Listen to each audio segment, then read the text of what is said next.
شكرا يا ربي شكرا هديت قلبي شكرا نورت دربي شكرا شكرا يا السلام علیکم ورحمۃ اللہ وبرکاتہ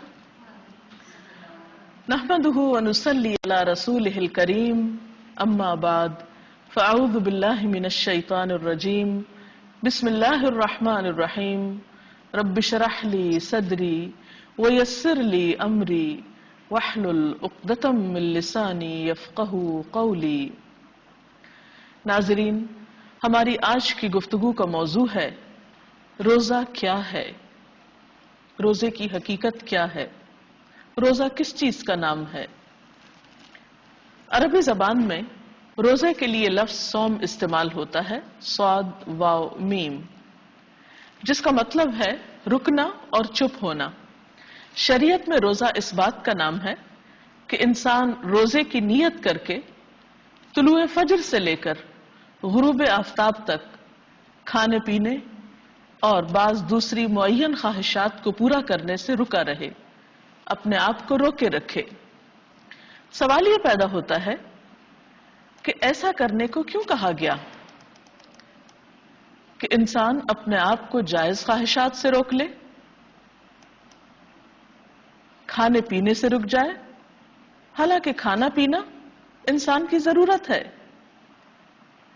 کیا ایسا کرنے سے اللہ تعالیٰ ہمیں کسی زحمت میں مبتلا کرنا چاہتے ہیں، کوئی سزا دینا چاہتے ہیں؟ آخر انسان کو بھوکا پیاسا رکھنے کا مقصد کیا ہے، یا اس کی جائز خواہشات کی تکمیل سے اسے کیوں روکا جا رہا ہے؟ کھانا پینا بھی حلال ہے، شوہر اور بیوی کا تعلق بھی حلال ہے، لیکن روزے کی حالت میں اسے کیوں ممنوع قرار دیا گیا؟ اور کیا روزہ صرف انہی چیزوں سے اپنے آپ کو روک لینے کا نام ہے، یا اس کے علاوہ بھی روزے کا کچھ فائدہ ہے، روزے کا کچھ مقصد ہے؟ بات یہ ہے کہ روزہ انسان کی تربیت کا ایک بہترین ذریعہ ہے، اس کے نفس کی ٹریننگ اور اس کے لیے ایک ڈسپلن میں آنے کا ایک بہترین راستہ ہے۔ جو انسان اپنے آپ کو اپنی خواہشات سے روک لیتا ہے، اس کے اندر ایک خاص روحانی قوت پیدا ہو جاتی ہے۔ حقیقت یہ ہے کہ انسان دو چیزوں کا مجموعہ ہے، جسم اور روح۔ صرف جسم، اس سے بھی انسان نہیں بنتا، اور صرف روح بھی انسان نہیں ہوتی۔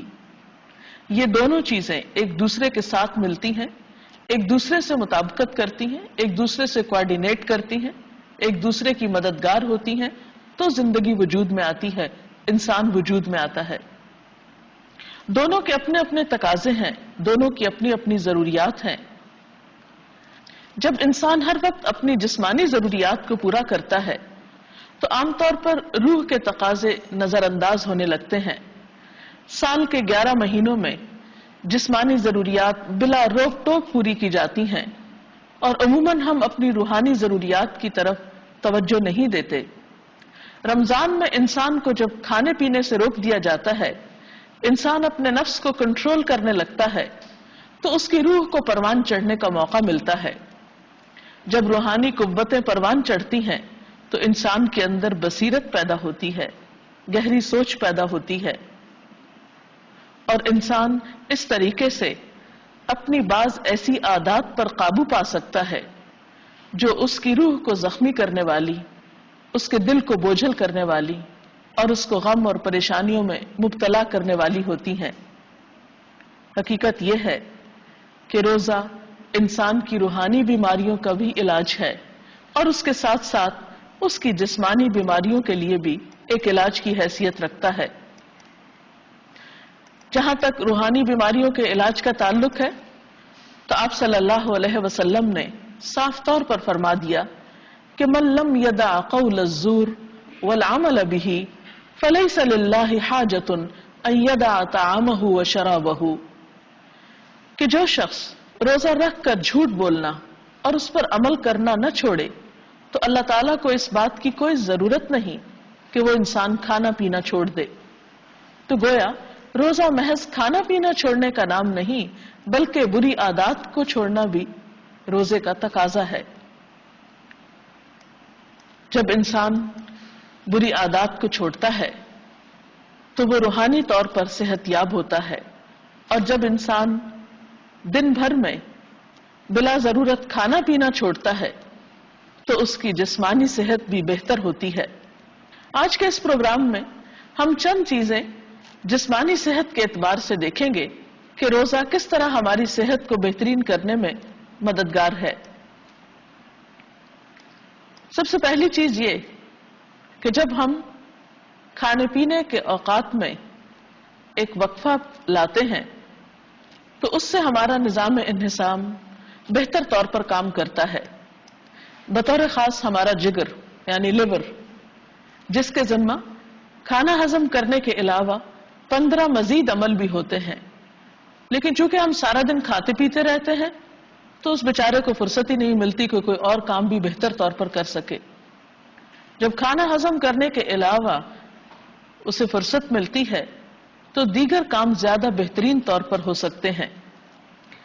اسی طرح روزے کے دوران خون کی مقدار میں بھی کچھ کمی ہوتی ہے، اور یہ چیز دل کو کچھ فائدہ مند آرام پہنچاتی ہے، پٹھوں پہ دباؤ کم ہوتا ہے، افطار کے وقت تک خون میں موجود غذائیت کے تمام ذرے تحلیل ہو چکے ہوتے ہیں، جس سے شریانوں کی دیواروں پر چربی وغیرہ نہیں جمتی اور شریانیں سکڑنے سے محفوظ رہتی ہیں۔ اس طرح روزہ دل کی بیماریوں سے بھی حفاظت کا ذریعہ بنتا ہے۔ پھر اسی طرح روزے کے دوران خون میں غذائیت کی کمی کے باعث ہڈیوں کا گودا بنانے کے لیے سٹیمولیٹ ہوتا ہے، اور کمزور لوگ بھی روزہ رکھ کر بآسانی اپنے اندر زیادہ خون پیدا کر سکتے ہیں۔ روزے کے دوران اعصابی نظام، نروس سسٹم مکمل سکون کی حالت میں ہوتا ہے، اور خاص طور پر عبادت اور نماز، تراویح اور وضو مزید تسکین کا باعث بنتے ہیں۔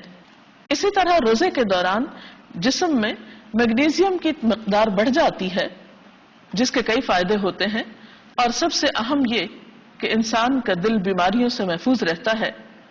ہارٹ اٹیک کے پیشنٹس کے لیے میگنیزیم کا استعمال کیا جاتا ہے، یہ آرٹریز کو سکڑنے نہیں دیتا، اور پھر اس سے انجائنا اور دل کی دیگر تکالیف دور رہتی ہیں۔ اسی طرح روزے کی وجہ سے گروتھ ہارمونز کے اخراج میں اضافہ ہوتا ہے، اس وجہ سے پابندی سے روزہ رکھنے والوں کی جلد میں زیادہ عمر کے باوجود جھریاں زیادہ نہیں پڑتی۔ گروتھ ہارمونز کی وجہ سے جسم کی چربی کم ہوتی ہے، پٹھوں میں پروٹین بڑھتی ہے، اور فری فیٹی ایسڈز کی تیز حرکت کی وجہ سے پٹھوں کو توانائی مہیا ہوتی ہے۔ یہ ایک حقیقت ہے کہ جو جو انسان کی عمر بڑھتی جاتی ہے اس کی نیند کم ہونے لگتی ہے، لیکن روزے کی حالت میں انسان کے جسم کو اور خصوصاً اعصابی نظام کو ایسا سکون میسر آتا ہے، اور ایک خاص مادہ جسم میں خارج ہوتا ہے جس کا جسم پر ٹرینکولائزر یا مسکن اثر ہوتا ہے۔ اس بنا پر روزے میں نیند کی کوالٹی بہتر ہو جاتی ہے، گہری نیند بھی آسانی سے آتی ہے، اور گہری نیند کے دوران جسم اور دماغ دونوں کی ریپیئر ہوتی ہے۔